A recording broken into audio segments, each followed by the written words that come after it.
Assalamualaikum, jangan lupa angkat tangan kanan dan lalu tekan tombol subscribe yang sudah subscribe. Terima kasih sebanyak-banyaknya. Mari kita lanjutkan cerita sebelumnya. Bab 1344. Saat kamu melakukan kunjungan ke Frans Timur, pemimpin Sekte Kegelapan membunuh Sanu Yadira yang pernah berseteru denganmu.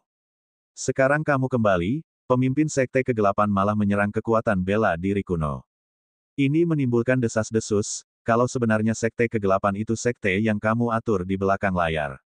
Tuduhan ini meskipun nggak mematikan, tapi akan membuat semua orang mencurigamu, membuatmu juga jadi kambing hitam secara nggak langsung. Mereka sangat mungkin bersatu dan menyerangmu bersama.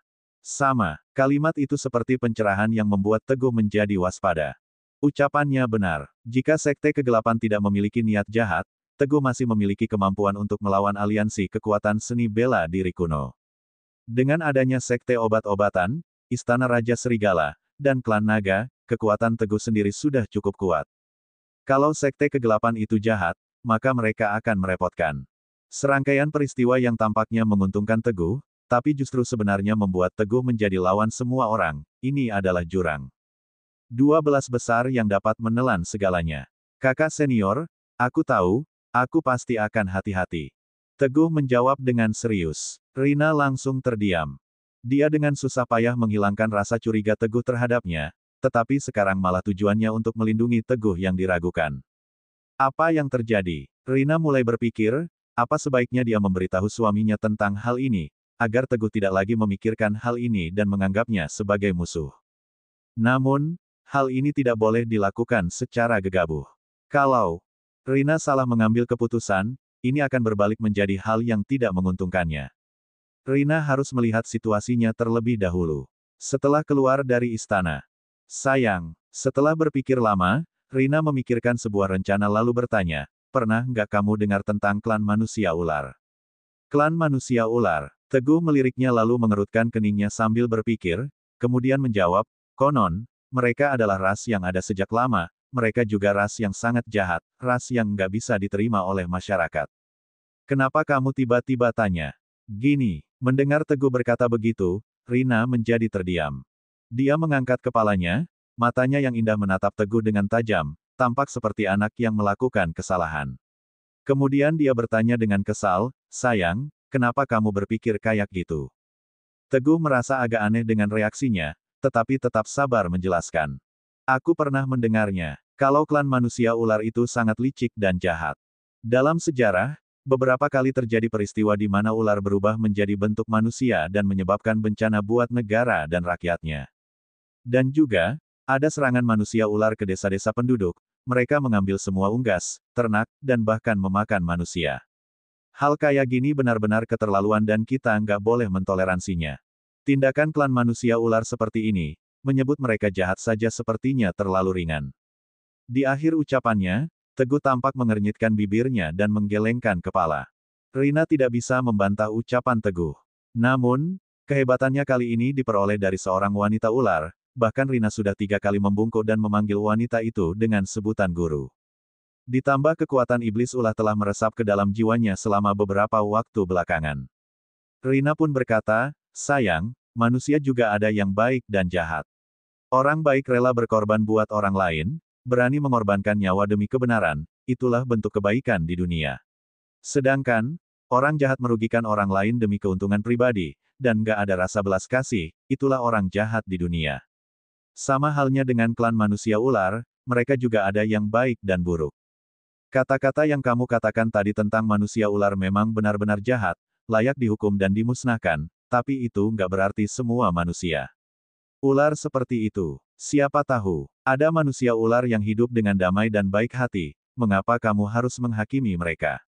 Ucapan Rina ini sedikit serius. Sehingga Teguh merasa sangat heran, Rina.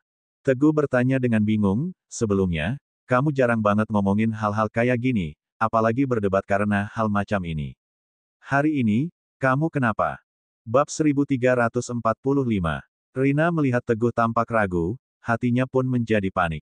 Jadi, dia segera menjelaskan, sayang, aku nggak bermaksud lain kok, cuman akhir-akhir ini aku banyak menghabiskan waktu di rumah buat baca, jadi mungkin ada beberapa pemikiran yang berbeda. Setelah mendengar kata-kata itu, Teguh mengangguk sedikit, tanpa mencari tahu lebih jauh. Dia memang tahu. Sejak tubuh Rina dimasuki kekuatan iblis ular dan mendapatkan pedang darah iblis, sifatnya terus-menerus terpengaruh. Itulah sebabnya iblis Civan mengajarkan padanya ilmu hati. Pikiran-pikiran itu seharusnya merupakan hasil dari berlatih ilmu batin setelah mempelajarinya dengan baik. Saat ini, kemampuan Rina untuk melihat masalah dari dua sisi menunjukkan kalau hasil latihannya sudah berkembang sangat baik. Saat memikirkan ini, Teguh justru merasa lebih tenang. Rina, aku akan pergi ke pangkalan pasukan serigala buat ngatur sesuatu. Kamu pulang dulu ke kota Senggigi, gimana? Tiba di persimpangan jalan, Teguh berhenti dan bertanya kepada Rina. Dia berencana untuk mengunjungi Istana Raja Serigala dan meminta bayangan serta elang hitam untuk mengatur penyelidikan tentang Kaisar Api dan keluarganya.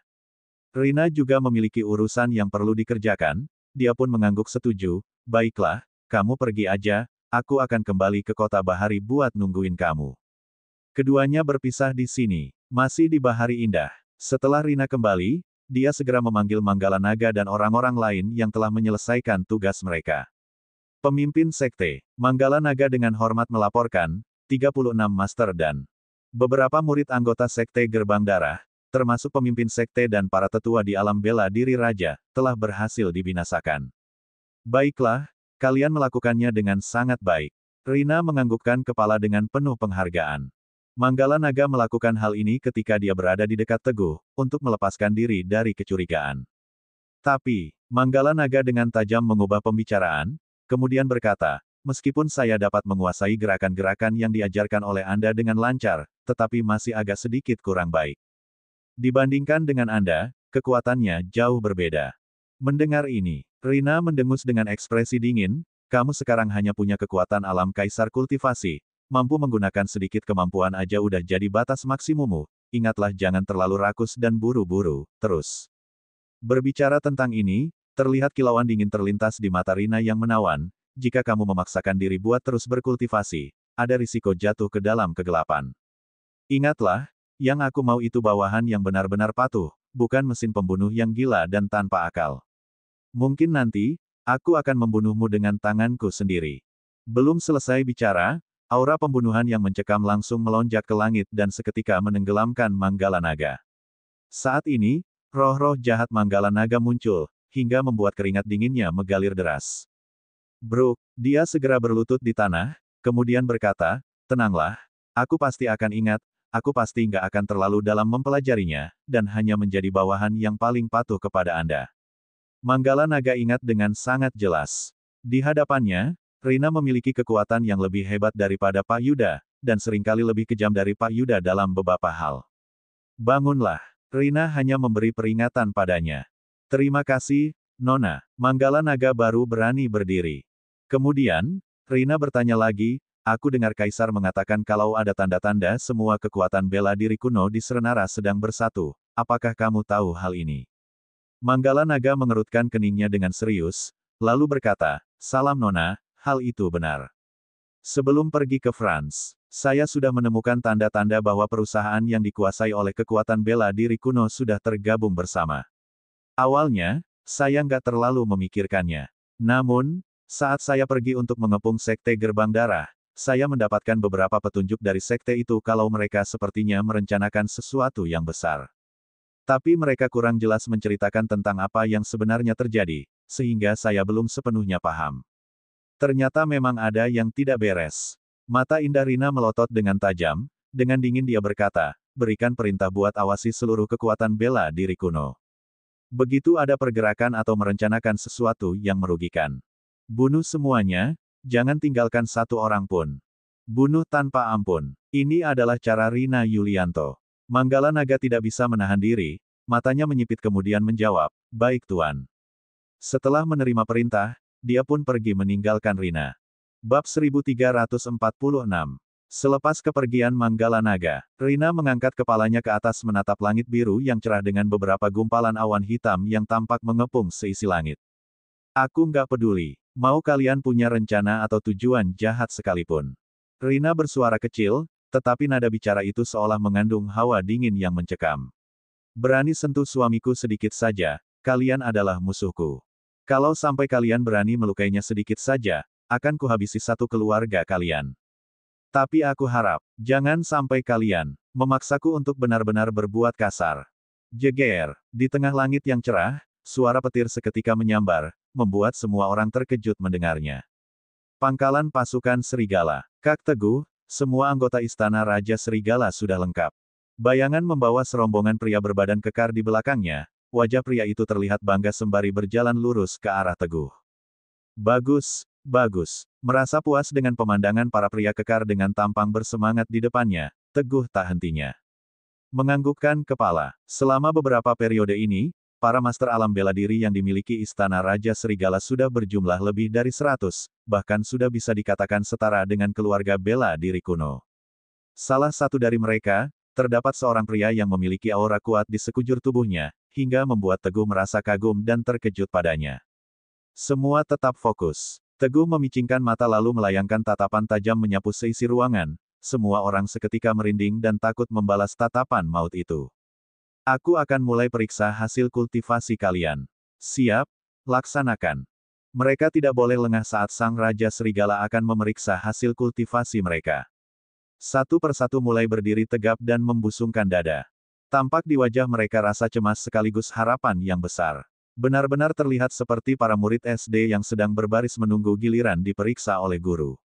Teguh mengangguk dan memerintah dengan keras, 10 orang satu kelompok, serang aku.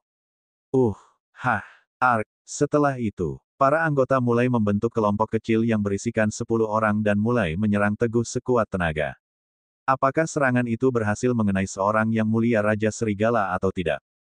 Tentu saja mustahil. Teguh memasukkan kedua tangannya ke dalam saku sembari mengerahkan sedikit tenaga untuk melawan mereka. Namun, sebaliknya, berhadapan dengan Teguh benar-benar sudah menguras batas tenaga mereka. Beberapa menit kemudian, kalian hebat juga. Sekilas, Teguh tampak senang. Sudah ada 5 orang yang mencapai tingkat alam kaisar kultivasi, dan lebih dari 20 orang yang mencapai tingkat alam bela diri raja. Bagus sekali.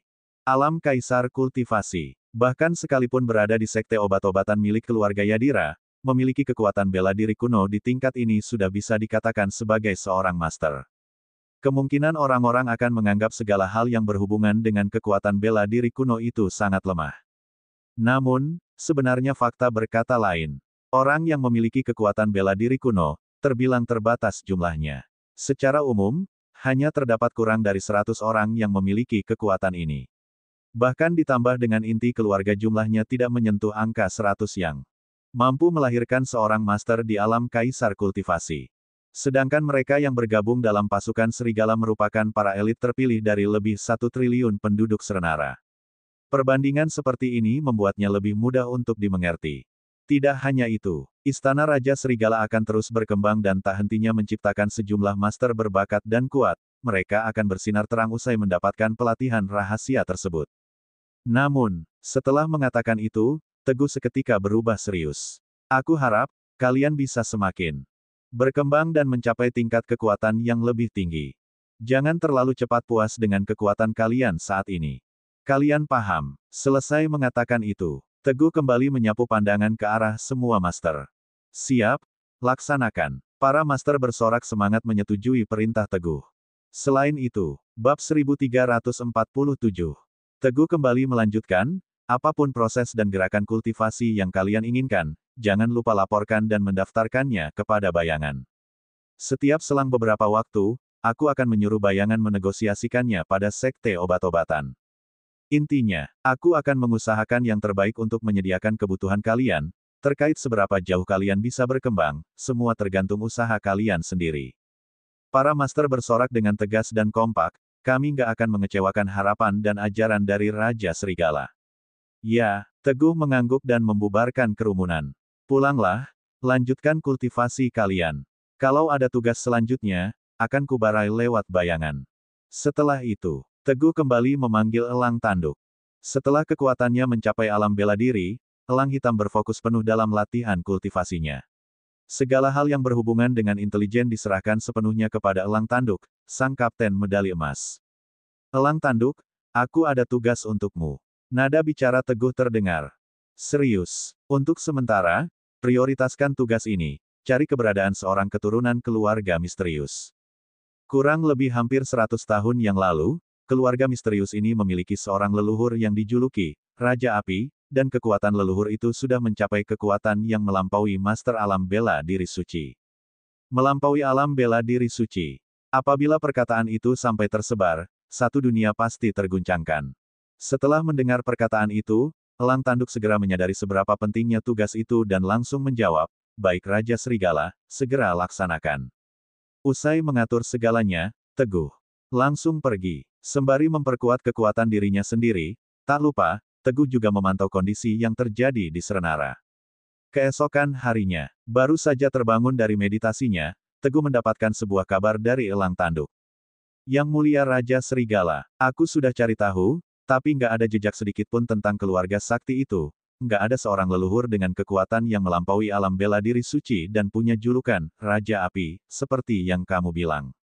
Sama sekali nggak ditemukan adanya jejak bahkan rumor sekalipun.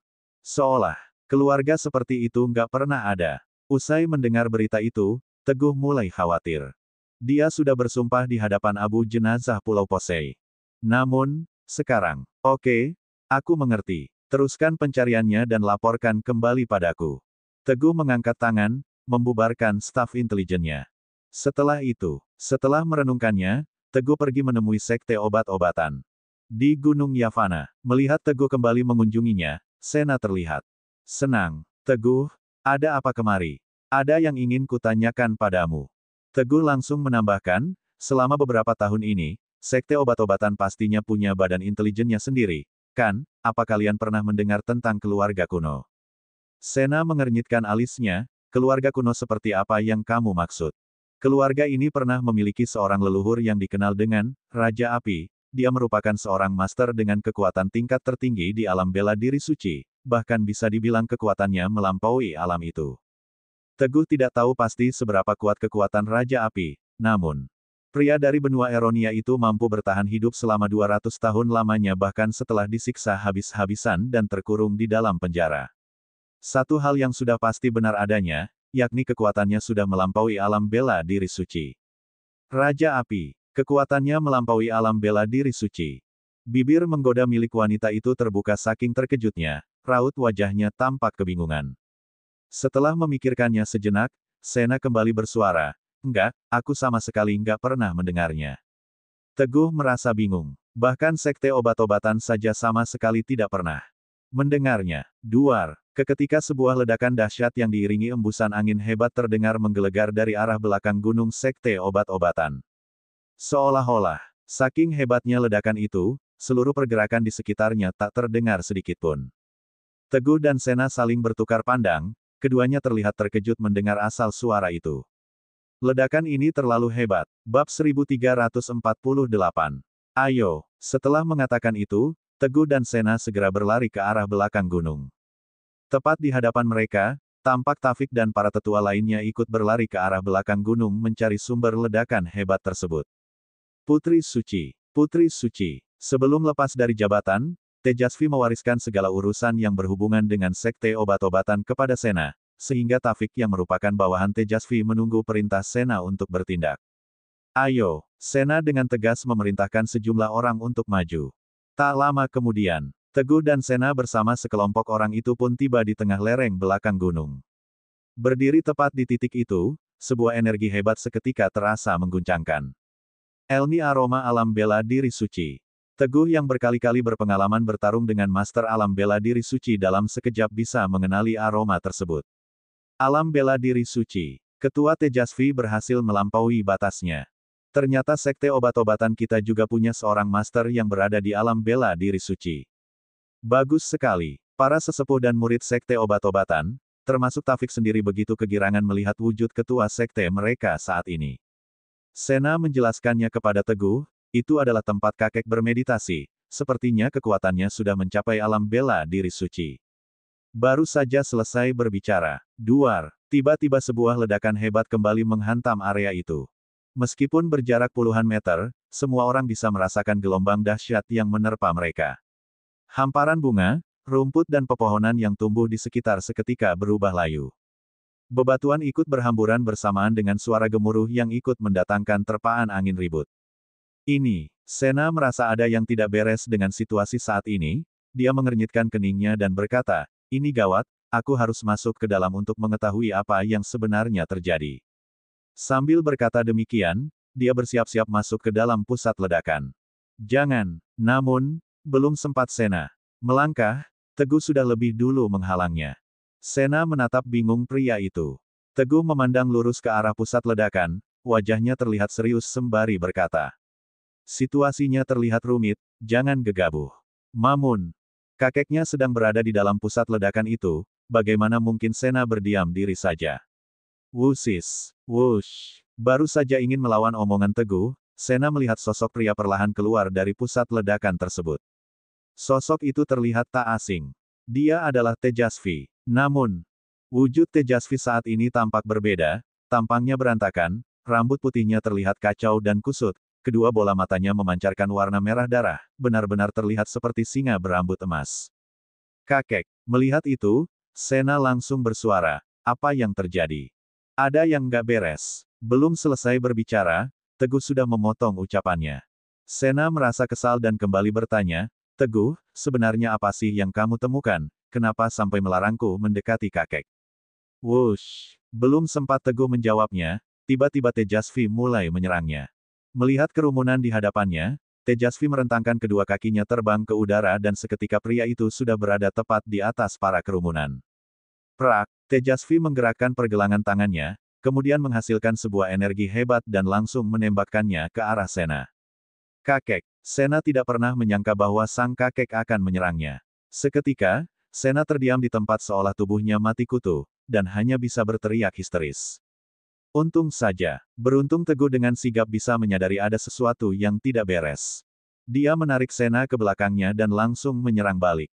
Duar, detik berikutnya, sebuah ledakan kembali menguncangkan seluruh arena. Pergerakan Tejasvi seketika terhenti, tubuh pria itu terhuyung berputar di udara, hingga akhirnya terjatuh lemah di atas tanah. Bab 1349.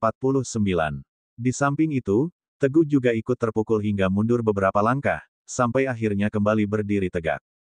Kakek, Sena yang berada di sampingnya langsung tersadar bahwa sang kakek mengalami sesuatu yang membuat dirinya tidak sadarkan diri.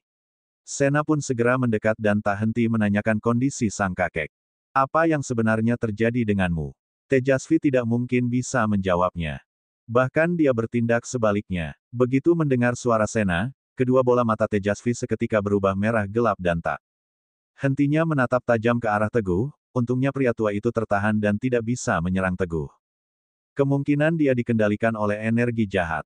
Melihat gelagat aneh Tejasvi, nada bicara Teguh terdengar serius. Sena, katakan dengan jujur, apa yang sebenarnya dilakukan Pak Tejasvi belakangan ini?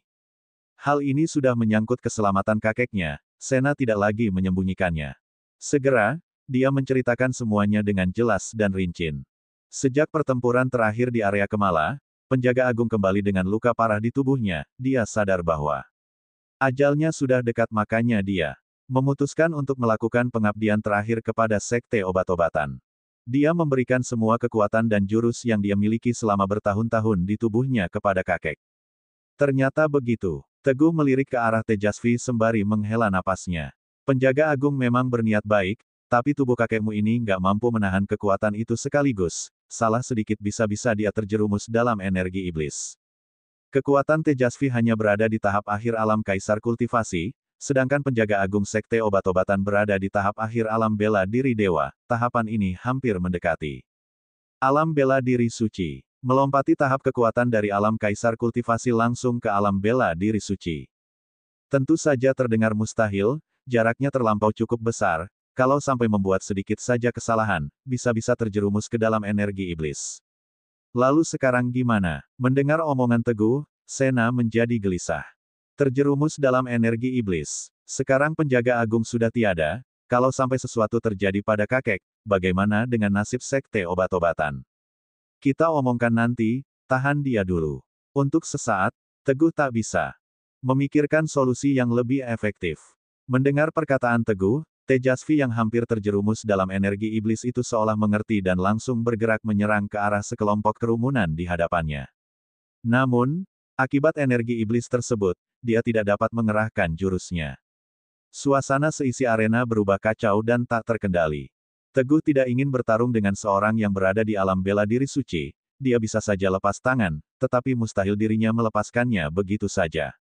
Bagaimanapun, belakangan ini, dia banyak meminta bantuan kepada Tejasvi.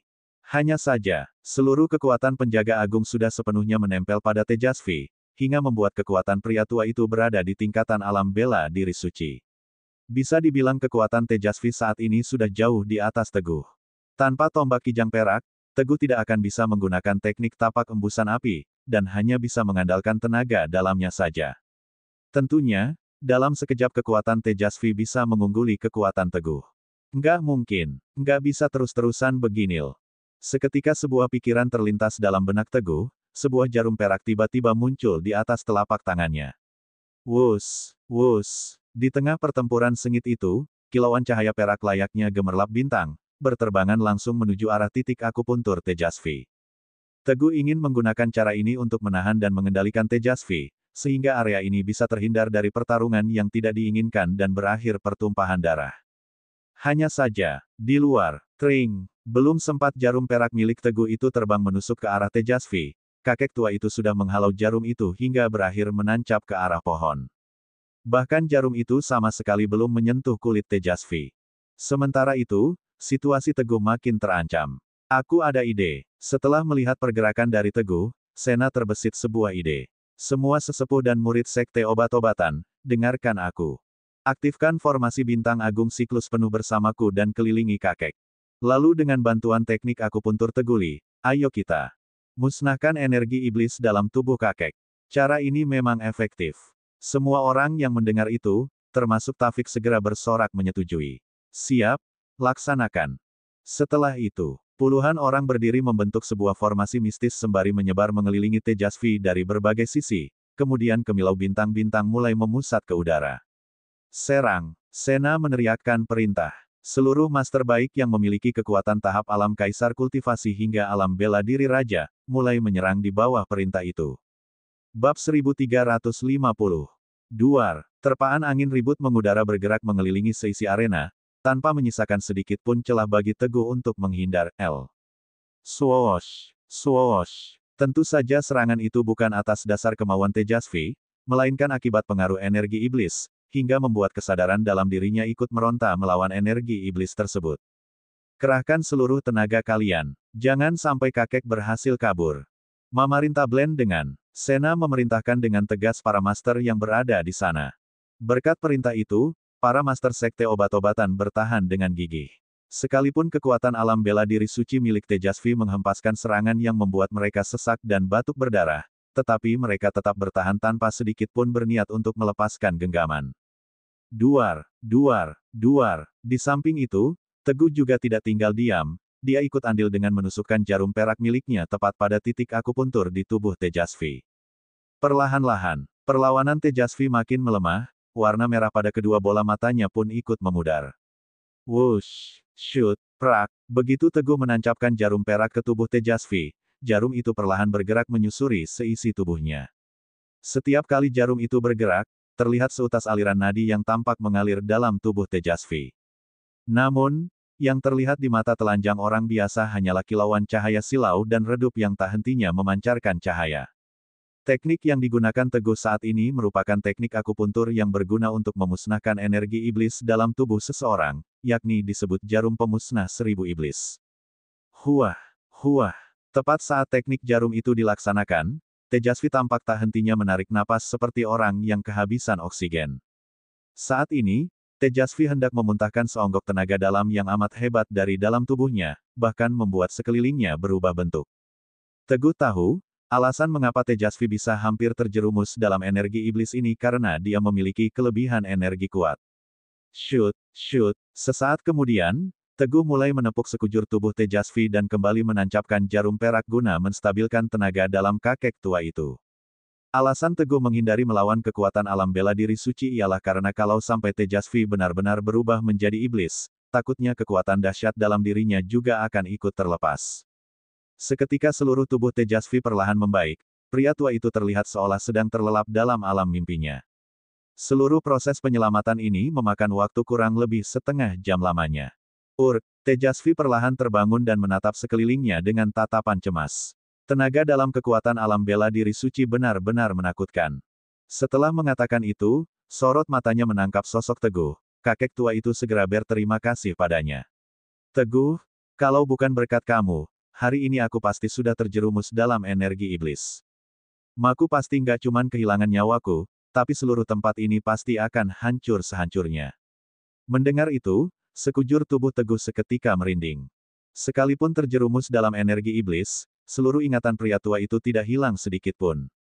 Teguh tersenyum ringan sembari menjawabnya, Pak Tejasvi, selamat kekuatanmu bisa naik ke alam bela diri suci dengan lancar. Mulai hari ini, posisi sekte obat-obatan di Serenara akan menjadi stabil. Alam bela diri suci merupakan puncak kekuatan tertinggi seorang master. Sedangkan Teguh sendiri memiliki hubungan yang erat dengan sekte obat-obatan. Ini benar-benar hal baik, kakek, ketua Tejasvi. Cerita bersambung.